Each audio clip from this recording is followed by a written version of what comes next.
안녕하세요. 아빠는 웹코인 알쏘입니다. 현재부터 방향성이 굉장히 중요해지는데 과연 슬슬 조정이 올까요? 아니면 상승의 시작일까요? 오늘 이 영상을 통해 조금이나마 해소되기를 바랍니다. 그리고 고정 댓글에 있는 후기방도 한번 구경하러 오세요. 실시간 포지션 계속 인증하긴 하지만 요즘 좀 뜸하긴 하죠. 그래갖고 데지스터디 가입하셔갖고 실시간 포지션이랑 공부 영상들 너무나 많기 때문에 이런 것들 다 볼 수 있습니다. 그래갖고 지금 빨리 배우셔야 돼요. 지금 비트코인 계속 상승 나오고 막 메이저들 오르고 있는데 상승 계속 그냥 쳐다만 보고 놓치실 겁니까? 그래서 8월 14일 목요일 브리핑 시작하도록 하겠습니다. 자, 9월에 이제 FOMC 발표가 있습니다. 9월 중순쯤에 있는데 금리 인하에 따른 비트코인 시장을 한번 보도록 할게요. 그래서 여기가 0.25% BP 인하 가능성이 있고 여기가 0.5% BP인데 0.25 BP 확률이 96%가량 현재 굉장히 높습니다. 그래서 앞으로 만약에 금리 인하가 된다라고 가정했을 때 이 크립토 시장이 어떻게 반응을 할 것인지 오늘 좀 간단하게 얘기를 해드리고 그 다음에 메이저 코인들 한번 차트 보면서 짧게 브리핑 해보도록 하겠습니다. 일단 만약에 금리가 인하된다라고 가정했을 때 유동성이 생기게 되겠죠. 금리 인하로 돈을 빌리는 비용이 줄어들기 때문에 투자 시장에 유입될 가능성이 있습니다. 그동안 금리가 고금리로 유지가 되었지만 금리가 인하됨으로써 빌리는 값이 싸지기 때문에 투자 시장에 주식이나 코인이나 여러 가지 투자 시장에 돈이 몰릴 가능성이 있다. 그래서 이러한 돈들은 개미들의 유입을 알리는 신호탄이 될 수 있는 거죠. 그 다음에 달러가 약세될 가능성이 있습니다. 금리가 내려가면 달러 가치도 같이 약세를 보일 수가 있는데 이러한 결과는 비트코인 가격을 상대적으로 끌어올릴 가능성이 있습니다. 왜냐하면 여러분들 매매를 하다 보시면은 이런 거 좀 보실 거예요.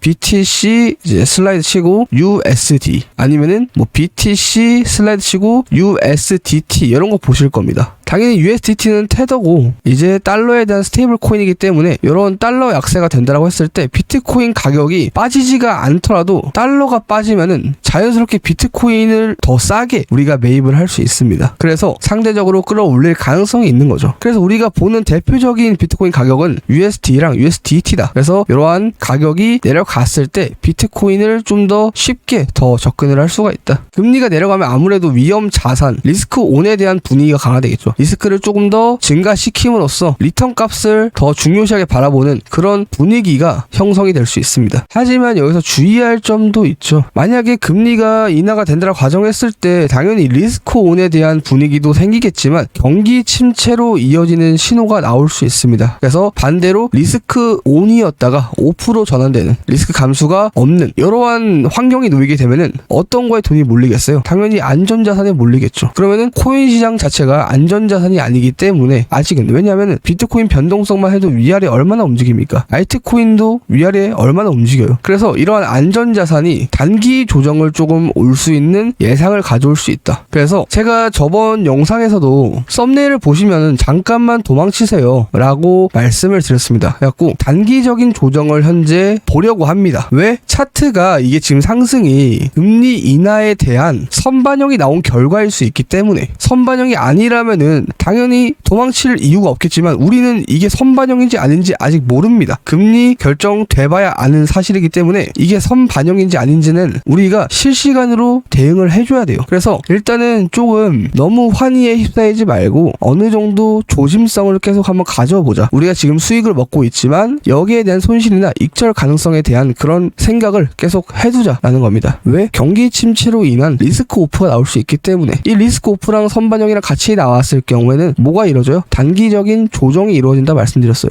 그래서 0.25% BP가 만약에 인하가 된다고 가정했을 때 점진적 완화 시장에 안정감을 줄 수 있습니다. 그래서 가장 베스트는 0.25% BP가 인하되는 게 가장 베스트고 만약에 0.5 BP가 인하가 된다라고 가정했을 때는 경제 상황이 좀 급박하다는 신호일 가능성도 있기 때문에 훨씬 더 조심해야겠죠. 0.5 BP가 만약에 인하되면 변동성이 커질 수 있기 때문에 커질 가능성이 높겠죠. 왜냐하면 그만큼 급박하다는 거니까. 근데 아까 표에서 보여드렸던 것처럼 0.5 BP 같은 경우에는 가능성이 굉장히 낮습니다. 4%가량 나오는데 혹시나 모르니까. 근데 일단은 0.5 BP에 대한 분위기가 조금 많이 치우치고 있죠. 아직 금리 인하까지는 1개월 정도 남았습니다. 9월 17일 새벽 3시쯤에 이듬해쯤인 걸로 제가 발표를 알고 있는데, 그래서 제가 장단점을 설명해서 말씀드렸는데 이런 것들을 잘 생각하시면서 어떻게 내가 이 포트폴리오를 짜고 어떤 전략을 세워야 리스크를 최소화하면서 코인 시장에서 맛있게 수익을 먹고 갈 수 있을까 한번 생각을 해보시기를 바랍니다. 그래서 저번 영상에서 제가 이더리움으로 기준을 들었고 이거를 서서히 푼다라고 제가 말씀을 드렸는데, 자 지금 이더리움 여기 넘으면은 매수가라고 했어요. 이 아래에서도 매수 귀에 있으면 매수 받아봐라 이렇게 말씀을 드렸고, 돌파하고 나서 현재 20%가량 개떡상 해버렸습니다. 이더리움이 지금 자발트를 사도 20% 먹기 힘든데 이더리움으로 지금 여기서부터 20%가 올랐어요.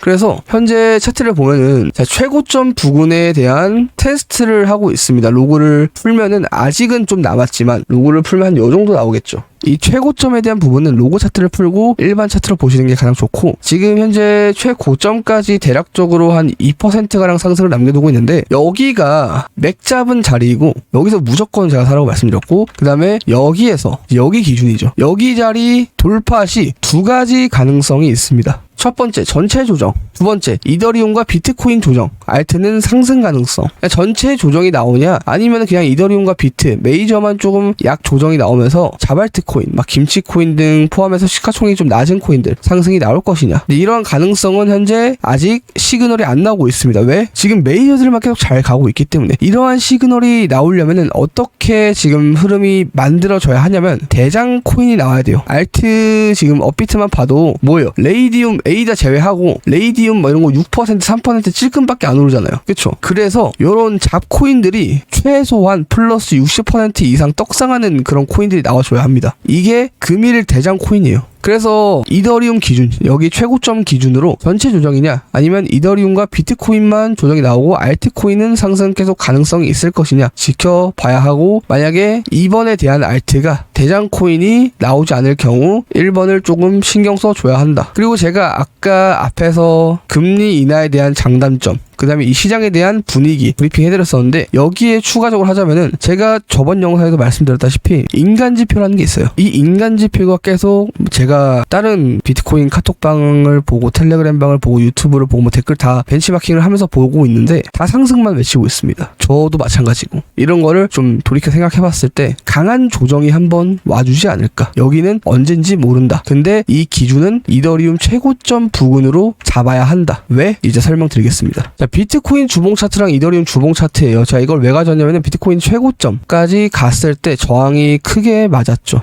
여기서 저항이 크게 맞은 것도 있지만 이 기간적인 기간이 8개월입니다. 8개월. 그래서 고점 부근을 살짝 넘어주는 듯 했으나 8개월 정도 옆으로 밑으로 횡보해주면서 다시 큰 돌파가 나왔습니다. 근데 이더리움 같은 경우는 아예 최고점 돌파가 나오지 못했죠. 그래서 이더리움은 비트코인처럼 최고점 갱신 때 긴 횡보 조정보다는 짧게 크게 눌리고 다시 재돌파 나올 가능성을 현재 보고 있습니다. 그래서 여기에서 막 8개월 이렇게 늘어지는 게 아니라 짧게 이런 데서 한번 눌렸다가 다시 이렇게 가는 그림을 현재 보고 있습니다. 이 기간이 여기선 8개월이었는데 많이 짧지 않을까? 주봉 차트면은 더 올라가고 나서 보통 이런 식으로 갈 수 있겠죠. 아니면은 조정이 크게 나온다 가정했을 때 보통 이런 식으로 이제 크게. 왜냐면 지금 여기까지 상승만 봐도 너무 가파르게 올랐어요. 보통 이런 식으로 올랐단 말이에요. 그래서 이런 한번 조정이 나와주고 다시 올라가지 않을까. 이더리움 기준으로 잡아야죠. 이더리움 기준으로. 그리고 비트코인 같은 경우에는 어느 정도 완만하게 가파르게 오르지만 이더리움보다 조금 더 완만하게 오르는 경향이 있는데, 이더리움은 비트코인과 조금 반대로 가파르게 너무 많이 올랐습니다. 여기도 좀 완만하게 올라줬는데 떨어질 때도 마찬가지고 여기 훅 빠지는데 여기서는 좀 한번 브레이크 걸리면서 빠지고 있죠. 그 다음에 이렇게 오를 때도 여기까지 오를 때 이렇게 계단식으로 계속해서 좀 이런 식으로 가는데, 얘 같은 경우는 한번 갈고리 걸고 그냥 쭉 올라갔습니다. 그래서 이걸 좀 보면은 비트코인은 조금 기간이 길게 나오고 이더리움 같은 경우에는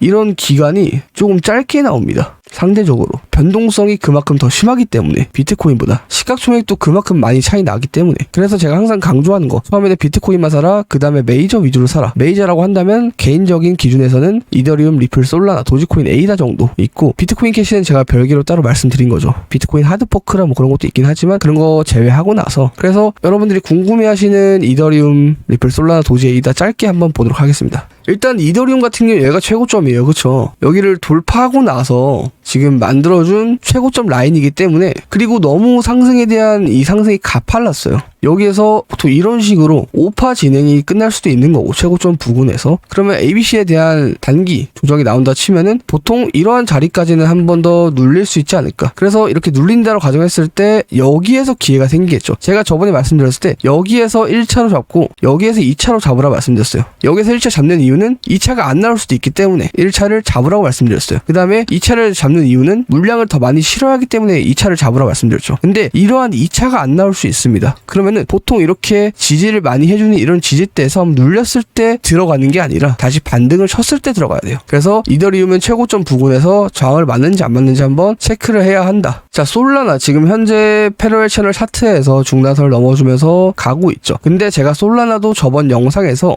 뭐라고 말씀드렸어요? 여기가 조금 단기적인 박스 라인이기 때문에 막 움직여지는 이런 매물대 형성들이 좀 강력한 구간이기 때문에 이러한 구간을 돌파하는 곳에서, 그 다음에 이러한 구간을 또 돌파했을 때 패러렐도 같이 돌파 나올 수 있기 때문에, 그 다음에 위에는 매물대가 없기 때문에 여기보다는 훨씬 비어있죠, 윗매물대가. 그러면은 당연히 이런 데 잡아야지 밑에서 잡다가 또 손절 나가고 반복하게 됩니다. 그래서 여기에서 1차로 잡고 여기 돌파 나왔을 때 2차 잡고 돌파 나오고 눌릴 때 3차 잡고 3차 못 잡을 수 있어요. 이더리움처럼 쭉 날아갈 수 있기 때문에. 그래서 솔라나 요 정도 체크하시면 되고, 리플 같은 경우도 마찬가지예요. 쭉 쏘고 눌리고 나서 지금 상승이 나오려고 하고 있잖아요. 그러면은 여기 돌파도 당연히 중요하지만 개인적으로 생각했을 때는 여기 돌파가 나와줘야 돼요. 여기 꼬리에서 또 저항 맞는 거 보니까 여기 돌파 시에 손절가 짧게 잡고 들어가는 전략도 괜찮아 보입니다. 날봉 차트입니다. 그 다음에 A단은 업비트로 제가 설명드릴게요. 자, 로고 차트 풀면 이런 그림 나오죠. 자, 로고 차트는 이렇게 나와요. 지금 여기서부터 여기까지 2000일이 걸렸습니다. 2000일. 근데 이 수렴을 만약에 돌파한다면은 2000일이 넘는 이 삼각 수렴, 이 장기 삼각 수렴을 돌파하는 겁니다. 장기 삼각 수렴을 왜 쓸데없이 2000일 동안 만들어주면서 왜 돌파할까요? 당연히 이건 여러분들이 한번 생각해 보시고, 그래서 여기 돌파했을 때 잡는 것이 좋다. 그래서 기준점은 이런 수렴도 좋지만 보통 이런 윗꼬리대 기준으로 한번 우리가 노려보자. 여기서 잡는 것도 좋지만 돌파한 다음에 다시 눌릴 수 있기 때문에 더 위에 잡는 것도 전략 중 하나입니다. 그래서 오늘의 결론, 지금도 상방을 보고 있는데 도망칠 타이밍도 함께 보고 있다. 만약에 알트코인 흐름이 좋다면 다음 영상은 자발테도 한번 다뤄보겠습니다. 그래서 좋아요랑 댓글 많이 남겨주시면은 한번 다뤄볼 테니까요. 궁금하신 분들은 남겨주시고, 그 다음에 영상 재밌게 보셨다면 좋아요랑 또 댓글 남겨주시고, 오늘은 여기까지 하고 텔레그램 후속 브리핑 해드리니까요. 오시면 좋을 것 같습니다. 텔레그램 링크는 더보기와 고정 댓글에 항상 남겨놓도록 하겠습니다. 항상 안전하게 매매하시고 성투하시기를 바랍니다. 감사합니다. 성투.